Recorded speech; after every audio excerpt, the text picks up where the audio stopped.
and it's time to maybe put the bad girl videos on pause. I'll still do them. I have a video today.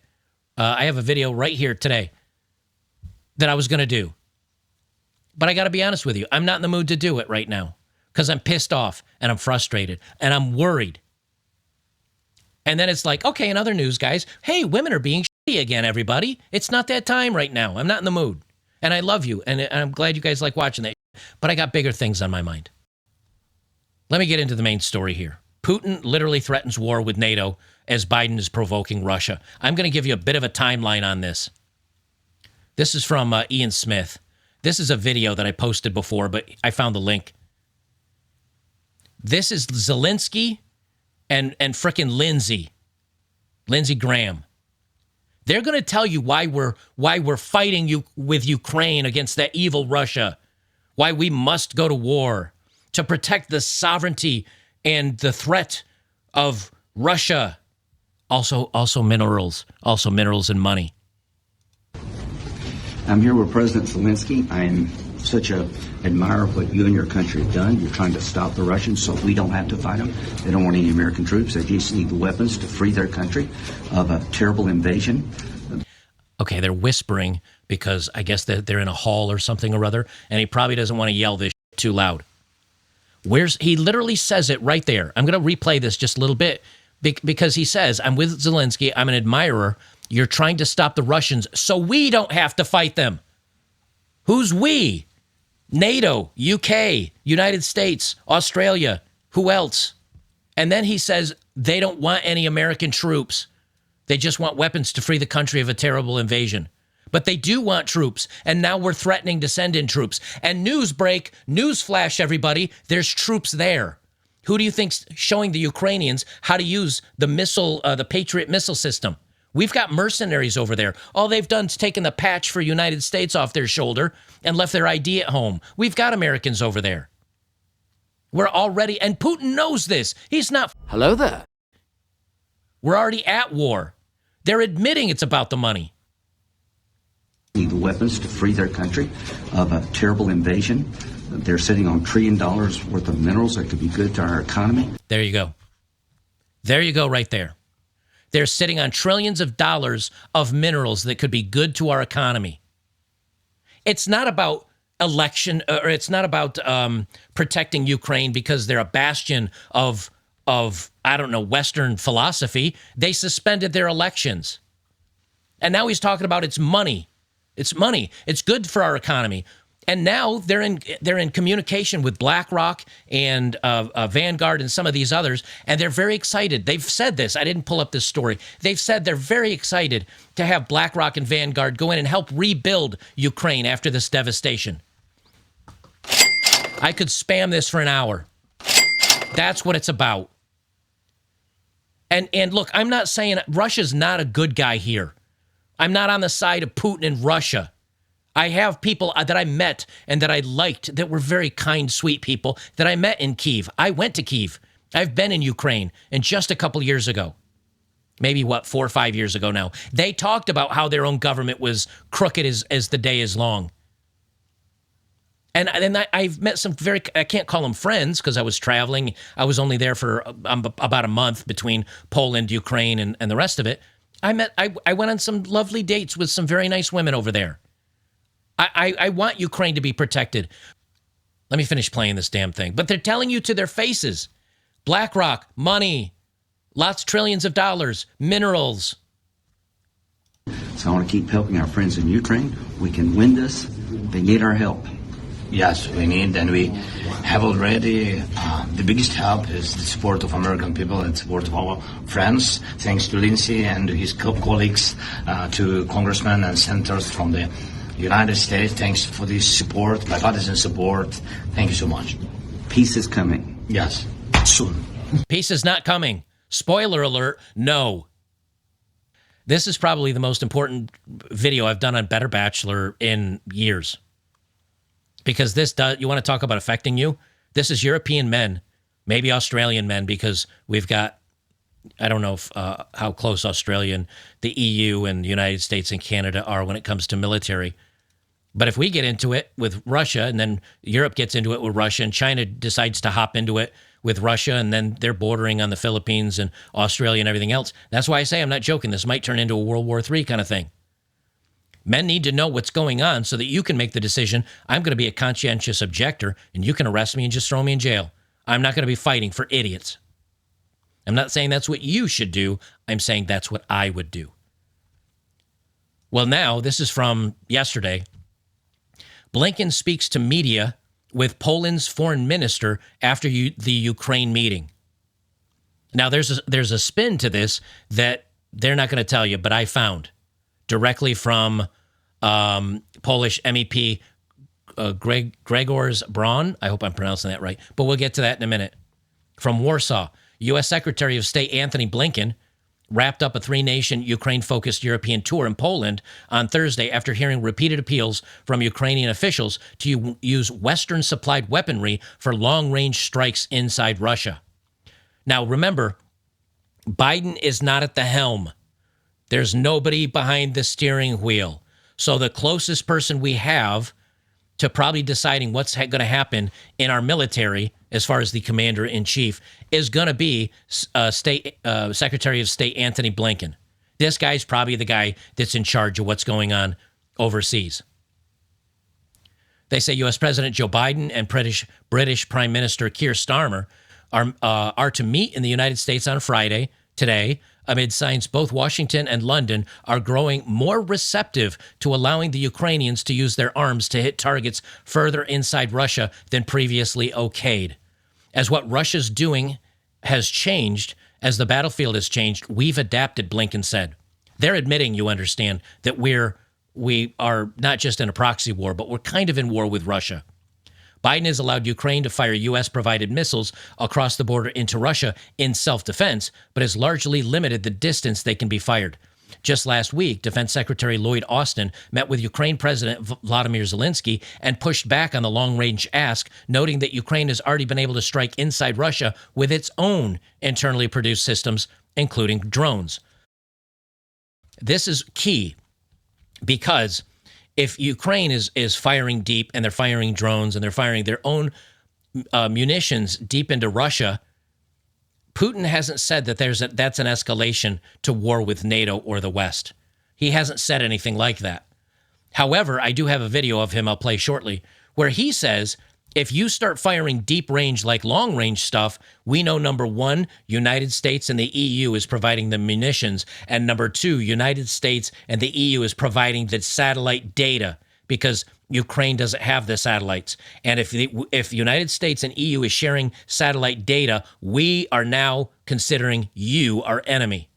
And that is huge. So if you hear in the news that the UN or the United States or the UK are allowing long-range Western weapons to be used against Russia, that's it. It's game on.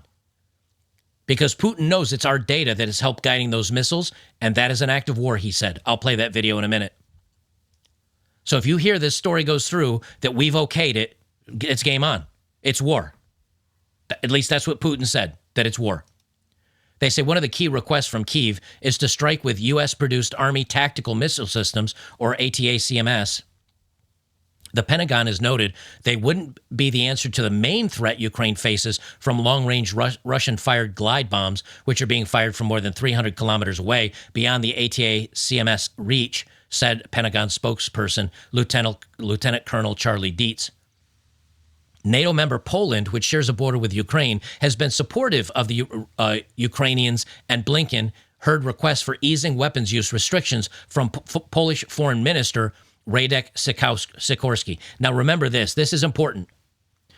Poland and Polish Foreign Minister Radek Sikorski says that they've been supportive of the Ukrainian and Blinken hearing requests.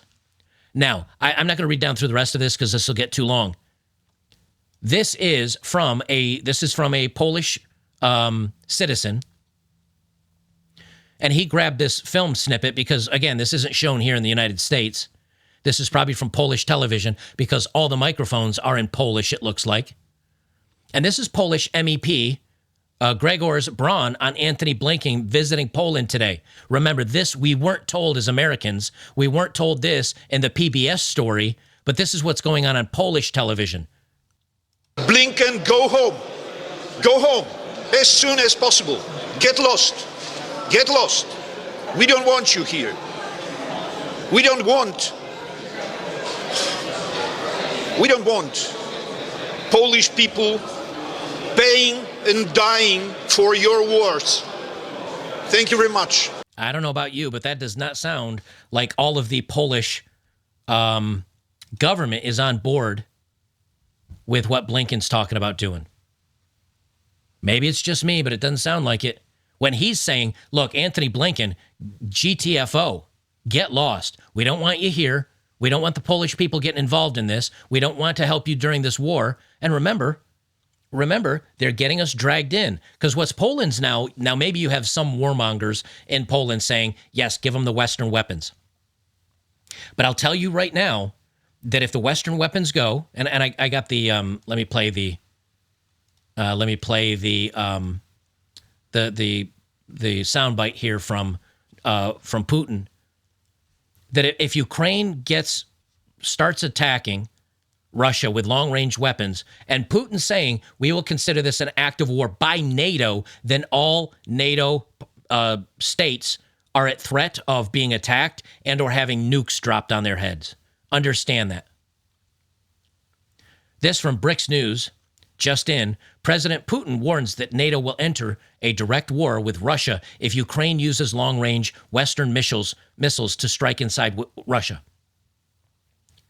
So he's threatening NATO, all of NATO, not just the United States, not just the UK, all of NATO countries. I'm going to have to translate this because if you're listening, you're not reading, and all you hear is Putin. He says, in recent days, I've seen and heard very high-level discussions in the UK and the US about Kyiv regime being able to strike deep into Russian territory with long-range Western weapons, and it appears that this decision is either about to be taken or apparently has already been taken.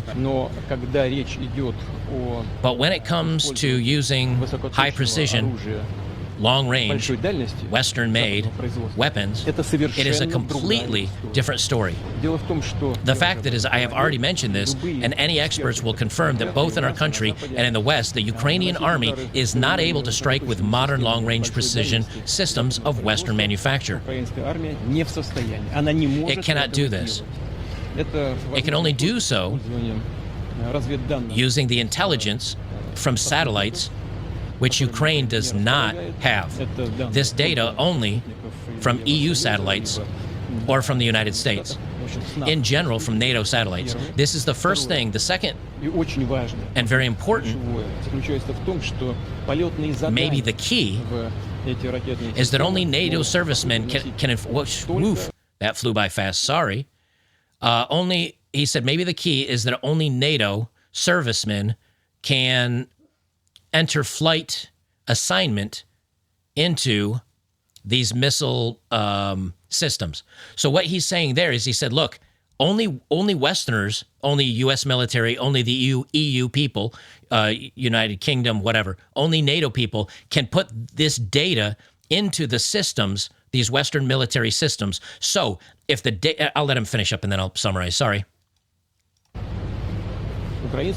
Ukraine servicemen cannot do this. And so this is not about allowing the Ukrainian regime to strike Russia with these weapons or not. It's about deciding whether NATO countries are directly involved in a military conflict or not. If this decision is made, it will mean nothing other than the direct participation of NATO countries in the United States, European countries in the war in Ukraine. This is their direct participation, and this already, of course, significantly changes the very essence, the very nature of the conflict. That would mean that NATO countries in the United States, European countries, are at war with Russia. And if that is the case, then bearing in mind the change in the very essence of this conflict, we will take appropriate decisions based on the threats that will be posed to us. I don't know about you, but he's not f***ing around. What he's saying here is that, look, now he didn't say this like verbatim, but Russia knows we're giving money. Russia knows we're giving weapons. Russia knows we're giving Abrams tanks. Russia knows we're giving some jets. Russia knows they have Patriot missile batteries with probably American mercenaries or NATO mercenaries over there that are helping firing off these missiles. This isn't a threat to Russia, or at least they don't consider it a threatening enough that they need to get into direct conflict with NATO. And he's straight up saying, if you give these long-range Western weapons, these missile systems that rely on satellite data, we know United States and the EU are getting data from their satellites and giving it to people on the ground, and those people on the ground must also be United States or NATO to know how to plug in the data into these systems to fire these missiles. Therefore, if you have long-range Western weapons with Western personnel, with Western data punching it in, this means we're at war with NATO. And let me tell you now, and this is where I go back to talking about being prepared with water and medicine and food and everything else. It doesn't mean Russia's going to start dropping nukes on the world, guys. It doesn't mean that. That is endgame, oh, we're losing stuff. But maybe it means they start deploying tactical nukes to the battlefield. Maybe that means they decide to cause problems in the United States so that we can't focus on what's going on. How could they stir up problems? By contacting their ally and somebody they've been working with in China and maybe squeezing the money supply with the other BRICS nations. Maybe by stopping transport of goods. I mean, usually you don't sell goods to the country you're at war with. So maybe they say, hey, China, why don't you stop selling medicines?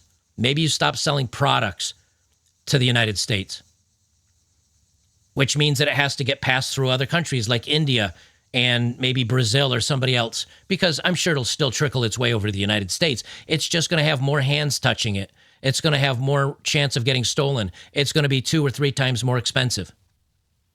Before I get too far into it, I'm going to play a sponsor. I'm going to read a sponsor post here because I really, really have a very strong feeling that we're going to need medicines. You're going to need backup energy. You're going to need water. You're going to need backup food. We're going to get into it. And Russia, when we get into it, no, they may not deploy nukes right away.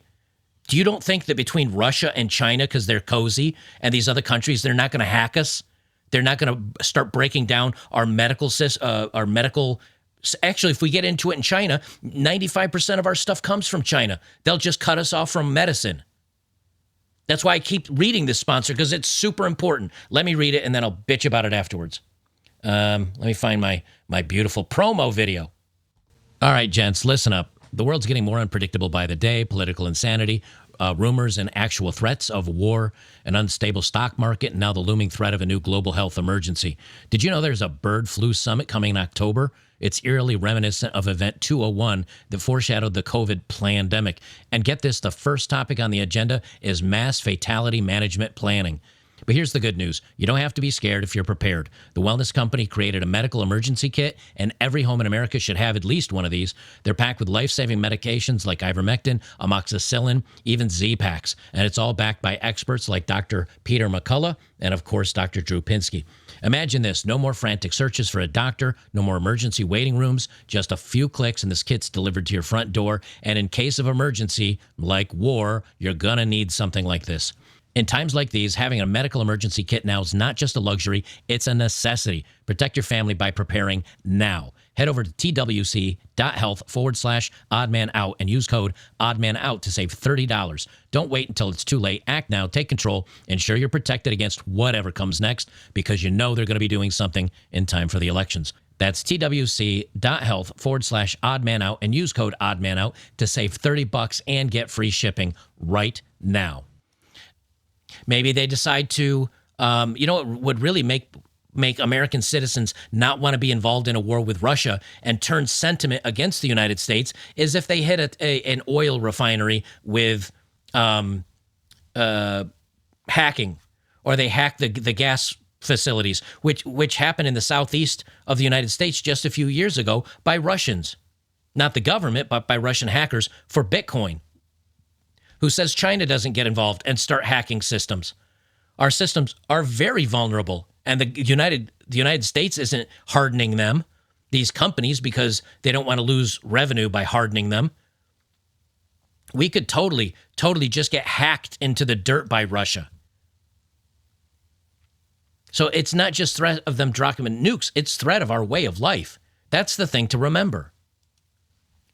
This is from today, updated this morning.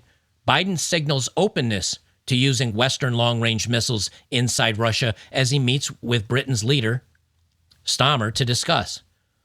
So even though now the video that I played here, like this story, Russia will be at war with NATO if Ukraine long-range missile restrictions are lifted, Putin warns.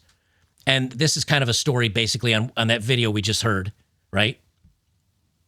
And I will read down through this. This is going to be a long video, but we're talking about what is leading us into war, and it's serious. It's serious. So I'm going to make this longer so I can talk about this. President Joe Biden signaling new openness and allowing Ukraine to fire missiles provided by the West on targets deep inside Russia, and plans to discuss the matter with his new British counterpart at the White House on Friday. Ahead of the meeting, U.S. officials say they did not expect Biden would immediately signing off on allowing the U.S. provided Army tactical missile systems, known as ATACMS or ATCMS probably, to be launched on targets inside Russia. So they said they don't expect him would immediately sign off. So maybe this is some saber rattling, but it doesn't sound like it to me. The president has long resisted, but like the U.S., the United Kingdom has sent its own long-range Storm Shadow missiles to Kyiv. Their use, along with use of similar weapons from France, is currently limited to within Ukraine, and any change will require U.S. sign-off. Now, why would Ukraine require a sign-off from the United States on using the weapons? Because this is a proxy war. Ukraine is not fighting this war. United States and the European Union are fighting this war, and they're using Zelensky as the puppet master and the proxy.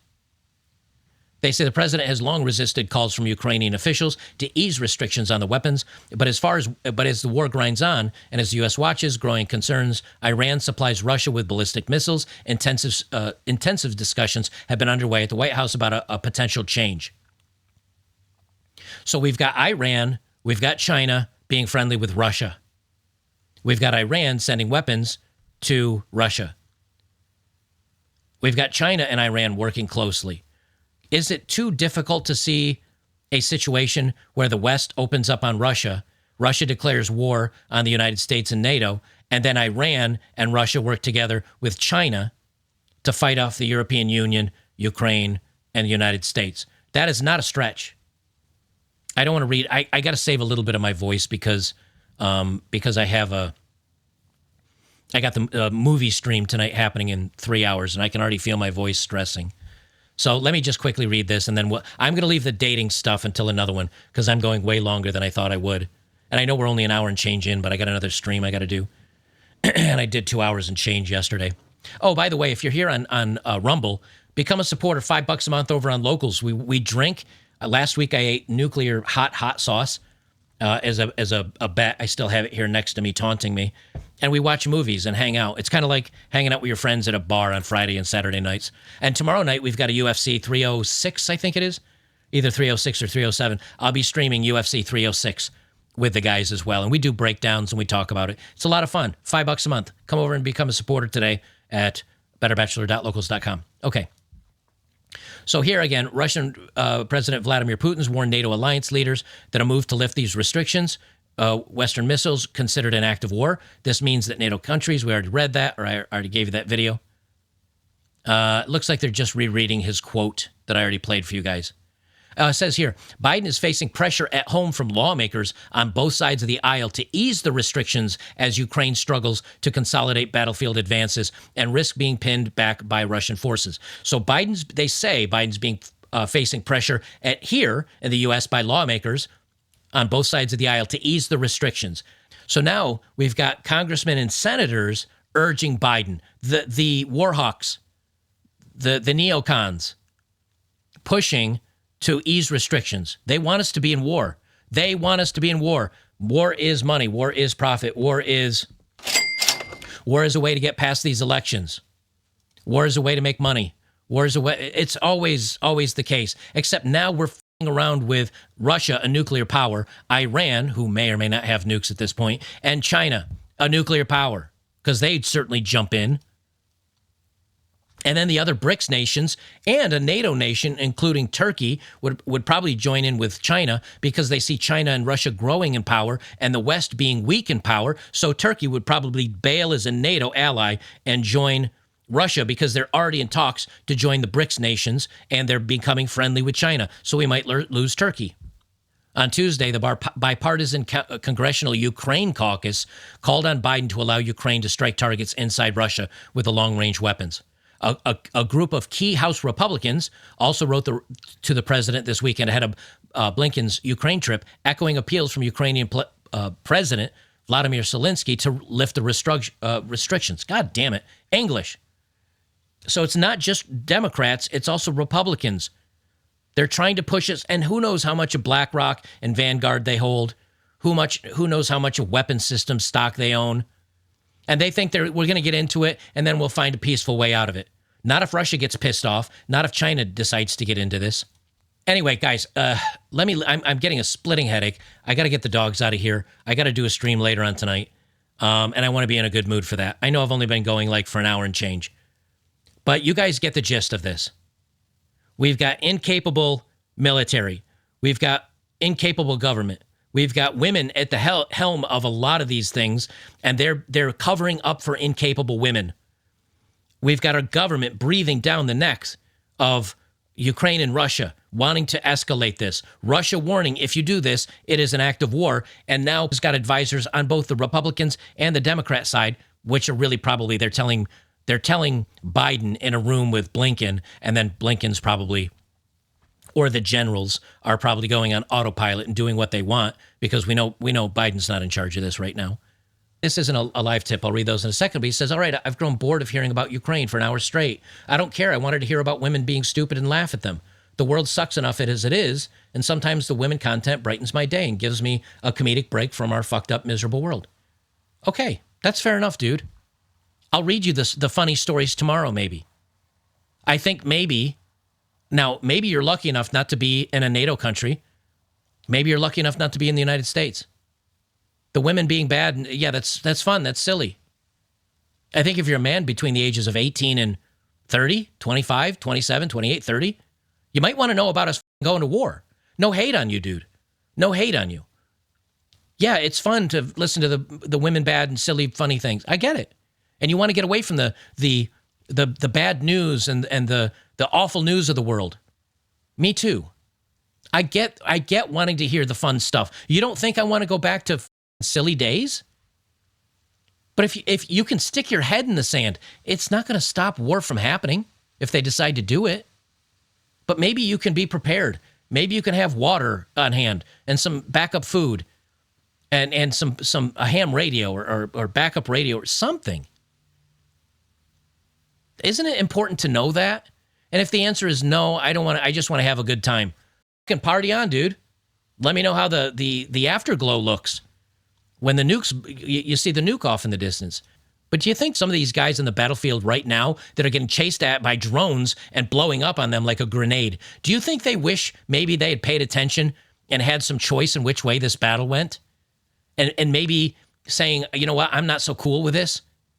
Or maybe saying, I'm going to vote differently. Or maybe saying, I'm not going to participate. Or maybe saying, whatever. Do you think any of those men that died or had all this bullshit happen to them, or have their limbs blown off, do you think if you could go back to them and say, hey, if you knew this was coming, even a couple of weeks before it happened or a month before it came, would you like to have been better prepared? What guy's going to say, nah, just tell me about fucking whores and their dating preferences and why women are bad? And again, I'm not hating on you specifically, dude. I respect that you want to have fun and laugh at in the world and not have to hear about heavy stuff. But weak men bring hard times. Hard times make strong men. You better toughen up. We all better toughen up. None of us have been through hard times, my dude. None of us have been. We can play video games and internet's on and you have air conditioning and you can go buy Big Macs and pizzas with a pickup of a phone and they'll deliver it to your door with DoorDash.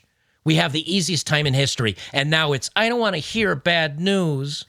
This makes me unhappy. Buckle up, Buttercup. But buckle up, my dude. You can't stick your head in the sand over this shit. You got to pay attention, dude. And I say this out of love and respect. I'd love to do video games. I'd love to be a live streamer and just like live stream, I don't know, Black Monkey Wukong or whatever it is, or some other video game. I'd love to be a streamer and play video games. Do you think I could relax sitting here playing a video game and talking about big-titted goth girls while I know we're breathing on World War III? No. So, I'm sorry, my friend. If this means you tune out and you don't check out all my videos because it puts you in a bad mood, I'm sorry. And I hope you stick around and catch when I do fun things. But not everything's going to be fun. And we got to be ready for this. It's not just knocking on the door at this point. You've got advisors in both the Republican and the Democrat side here in the U.S. You've got people on the left chomping at the bit for war over in the U.K. And they're all advising Biden, let's do this. And Putin said, if you do this, this is fucking war. It's time to pay attention. It's time to wake up. It's time to prepare. It's time to know what's going on. And it's time to maybe put the bad girl videos on pause. I'll still do them. I have a video today. I have a video right here today that I was going to do. But I got to be honest with you. I'm not in the mood to do it right now because I'm pissed off and I'm frustrated and I'm worried. And then it's like, okay, in other news, guys, hey, women are being shitty again, everybody. It's not that time right now. I'm not in the mood. And I love you. And I'm glad you guys like watching that. But I got bigger things on my mind. That's all I'm saying. So no hate on you, brother. And if you guys don't want to, if I understand if you stop subbing and you go watch other content. My deal, I've always told you guys, is I'm going to inform you men of what's the risks in the world and what's going on out there. And yes, it's been marriage and dating and women being bad. But when it comes to war and when it comes to it's go time, I'm going to talk about it. And I'll probably talk about it way more than I talk about the women bad stuff.